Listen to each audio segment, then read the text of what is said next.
Ia mengingatkan warganya bahwa jika Indonesia terus berkembang pesat, kemungkinan besar di masa depan orang-orang Malaysia akan bekerja di Indonesia.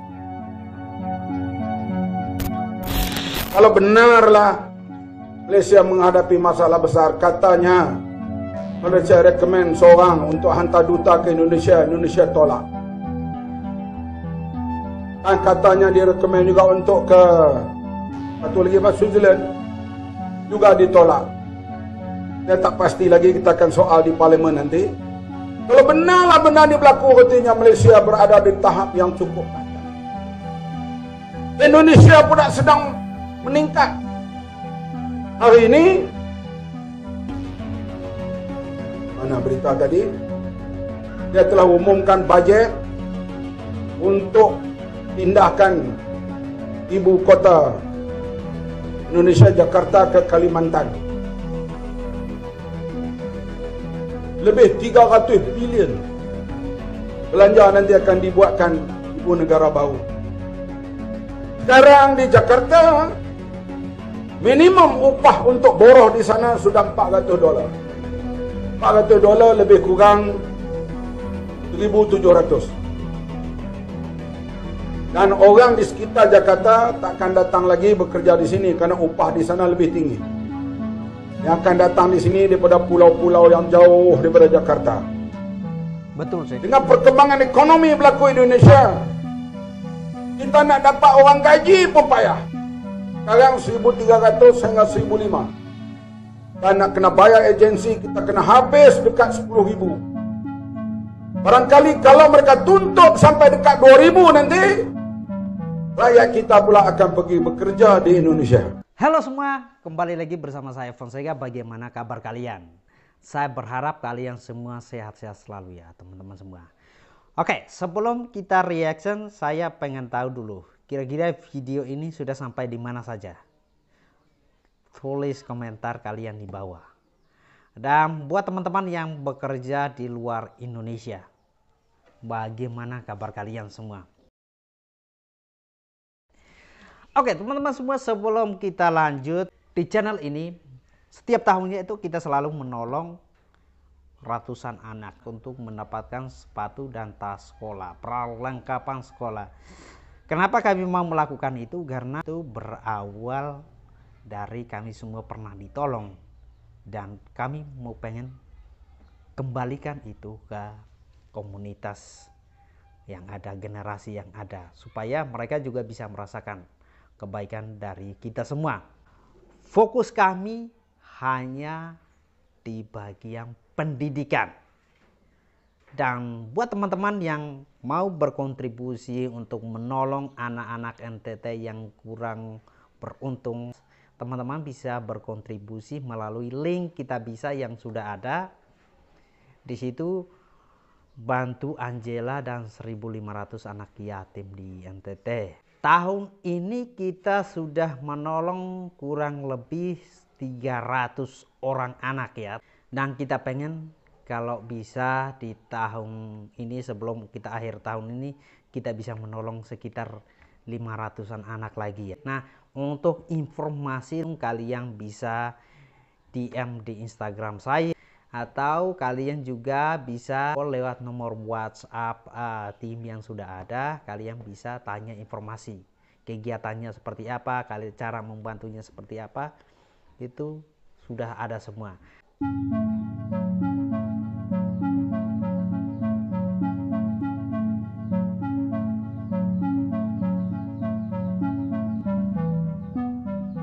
Pembangunan Ibu Kota Nusantara telah menjadi topik pembahasan sekaligus peluang bagi negara-negara tetangga, terutama Malaysia. Ibu Kota baru Nusantara diproyeksikan sebagai ibu kota masa depan yang dapat menjadi pusat ekonomi di kawasan sekitarnya. Menurut media Malaysia, perpindahan IKN kemungkinan akan ditunda hingga infrastruktur dasar selesai, yang diperkirakan akan terjadi pada bulan September ini. Presiden Joko Widodo atau Jokowi dilaporkan sekali lagi menunda proses pemindahan Ibu Negara Indonesia ke Nusantara di Kalimantan Timur. Ia bagi membolehkan lapangan terbang di lokasi tersebut beroperasi terlebih dahulu. Ujarnya, fasiliti utama seperti lapangan terbang diperlukan bagi memudahkan pergerakan ke pelbagai wilayah apabila Ibu Negara dipindahkan ke Nusantara. Ini bukan kali pertama Presiden yang menamatkan penggalnya itu menunda perpindahan ke Nusantara. Sebelum ini, beliau dijadualkan mula bekerja di Nusantara pada Julai lalu tetapi ditunda kerana belum dilengkapi infrastruktur utama untuk bekalan air dan elektrik. Sabah and Sarawak will become, kita ni akan menjadi satu region. Kalau kita pandai canai dia, kita akan menjadi pusat ekonomi di rantau ini selepas ini. Kenapa saya sebut begitu? Sebab apabila Jakarta beralih ke Kalimantan, Nusantara, limpahan ekonominya akan datang Sabah dan juga Sarawak. Dan ini kita kena bersedia. Nah, ini yang saya lihat ini. Tapi kalau kita lihat apa yang berlaku sekarang dari segi pembangunan e-commerce, for the first time di Malaysia telah mencecah 1 trilion ringgit pada 2021. Maksudnya demand rakyat memang ada. Cumanya bagi kita di Sarawak, infrastruktur in term of logistik tidak memberansangkan. Ini salah satu punca kenapa ada di antara buyer merasakan buat apa nak sibuk-sibuk dengan e-commerce. Kalaulah infra begini pun tak dapat nak resolve. Jadi harapan kita adalah apabila bajet yang akan datang ni, kerajaan mengambil inisiatif untuk improve benda ni, lebih-lebih lagi dengan adanya IKN di Nusantara nanti, right? Whereby kalau kita tengok di Southeast Asia, Indonesia merupakan salah satu hub yang paling penting sekali untuk global market untuk e-commerce dan Indonesia. Okay, kalau dah diletakkan di Nusantara, tidak begitu jauh dengan Sarawak, right? So hopefully kita mengambil kesempatan apa yang ada tu untuk menjadi pemangkin kepada gap yang ada sekarang, iaitu in term of infrastruktur. Seorang tokoh Malaysia menyatakan keprihatinannya terhadap perkembangan dan kondisi ekonomi negaranya yang kini tertinggal dari Indonesia, terutama dengan adanya ibu kota baru Nusantara yang berpotensi menjadikan Indonesia semakin makmur di masa depan. Nah, teman-teman semua, saya pribadi ya, pembangunan IKN itu suatu terobosan yang sangat luar biasa sekali, yang patut kita memberikan dukungan. Terlepas dari isu-isu yang beredar di luar sana tentang IKN akan mangkrak lah, IKN akan inilah, akan itulah. Ya, sebagai anak bangsa kita harus tetap memberikan dukungan, karena saya yakin sekali bahwa pembangunan IKN ini akan berdampak besar sekali buat pertumbuhan ekonomi Indonesia ya, teman-teman semua. Dan kita lihat bahwa negara tetangga kita Malaysia juga mereka bersiap-siap nih. Kalau pembangunan IKN, mereka sudah tahu limpahan ekonomi atau perputaran ekonomi itu akan sangat pesat sekali. Nah, mereka sendiri sudah berancang-ancang.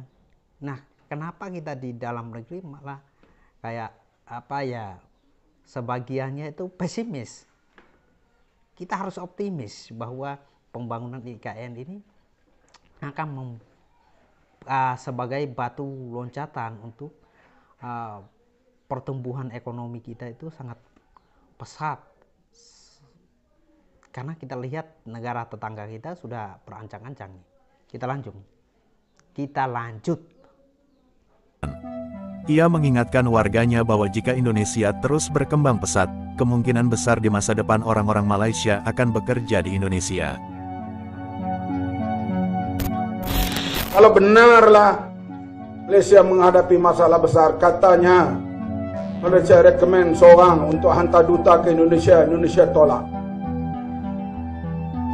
Dan katanya dia rekomen juga untuk ke satu lagi Switzerland, juga ditolak. Saya tak pasti lagi, kita akan soal di parlimen nanti. Kalau benarlah benda ini berlaku, artinya Malaysia berada di tahap yang cukup panjang. Indonesia pula sedang meningkat. Hari ini, mana berita tadi? dia telah umumkan bajet untuk pindahkan ibu kota Indonesia, Jakarta, ke Kalimantan. Lebih 300 bilion belanja nanti akan dibuatkan ibu negara baru.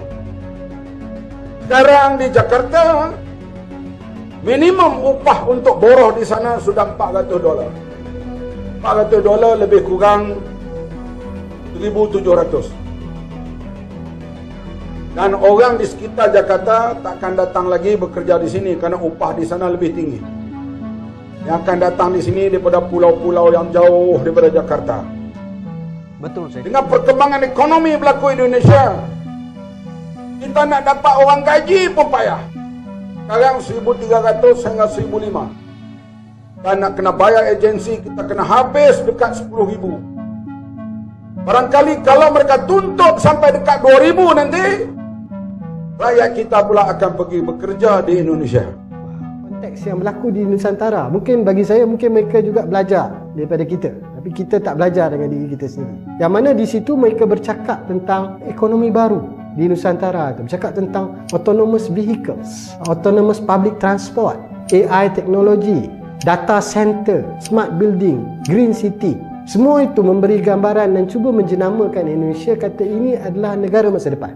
Dan kesan daripada itu, of course, dia cuba mempengaruhi interest, minat kepada investor, pelabur-pelabur. Dia kata, wah, ini bukan the backward city yang kita bayangkan dulu. Ini bukan negara rasuah, ini bukan negara kampung, bukan negara yang terkebelakang. This is negara ASEAN yang bercakap tentang ekonomi masa depan, teknologi masa depan, dan ini adalah negara yang lebih efisien untuk pelaburan itu berlaku. Bagi saya, jika model itu dibina dan berjaya dibina sedemikian dengan pasaran mereka yang sebegitu luas, di Indonesia rakyat mereka sebagai konsumer yang besar, maka bagi saya dia akan merevolusikan Indonesia. Dan it is coupled dengan beberapa usaha lain, contohnya bagaimana mereka merevolusikan pendidikan mereka pada hari ini. Pendidikan berdasarkan kreativiti murid daripada semata-mata nak bercakap tentang exam oriented ataupun model-model yang kita cuba dan tidak berjaya. Bila saya dengar kata Malaysia duk bising kata kita punya pendidikan PDPR, pendidikan atas talian ni gagal, bagi saya ini satu masalah yang cukup besar. Because the whole direction of the global society is moving to the direction yang kita mengisytiharkan kita gagal. Kita menjenama negatifkan negara kita. Apa kualiti high learning kita? Setakat kita nak melahirkan lebih ramai banyak lecturer yang masuk jurnal-jurnal tetapi tidak ada impact kepada society, dia tidak memberi makna apa-apa. Saya rasa salah satu daripada design planner atau arkitek yang membangunkan Nusantara itu pun daripada Malaysia. Sekarang ini pula dengan berbagai investor baru, dengan ekonomi baru yang mula muncul di Indonesia, kumpulan-kumpulan yang merasa mereka tidak ada opportunity di Malaysia akan. Menjelang pergantian Presiden Republik Indonesia, pembangunan Ibu Kota Nusantara terus berlanjut. Proyek ini diharapkan menjadi mesin penggerak ekonomi Indonesia dan menjadi tonggak penting dalam menyongsong visi Indonesia Maju 2045. Keberlanjutan itu sangat penting, baik itu keberlanjutan program kerakyatan, baik itu keberlanjutan pembangunan infrastruktur dan SDM, baik itu keberlanjutan hilirisasi industri, IKN dan ekonomi hijau yang tadi juga telah disampaikan oleh Bapak Prabowo. Karena dengan begitu, bangsa ini tidak habis waktu. Pembangunan Ibu Kota Nusantara ini akan menjadi kota hijau modern pertama di dunia. Teman-teman semua, saya mau dibilang, kita lihat bahwa negara-negara tetangga kita ini, mereka sudah antisipasi semua. Kalau ketika IKN 100% sudah selesai, dampak yang dirasakan itu akan sangat luar biasa sekali, teman-teman semua. Saya bilang seburuk-buruknya negara kita harus tetap memberikan kontribusi. Nah, Salah satunya adalah dengan tidak menjelek-jelekan negara kita. Negara lain saja mengagumi negara kita.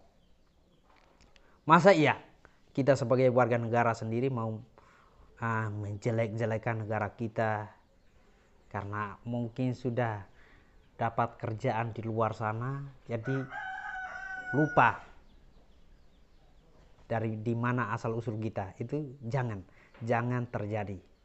Kita tetap optimis, bangga, kita yakin bahwa IKN akan diselesaikan tepat pada waktunya. Tetap harus percaya bahwa negara kita akan menjadi negara yang memiliki peranan penting untuk dunia.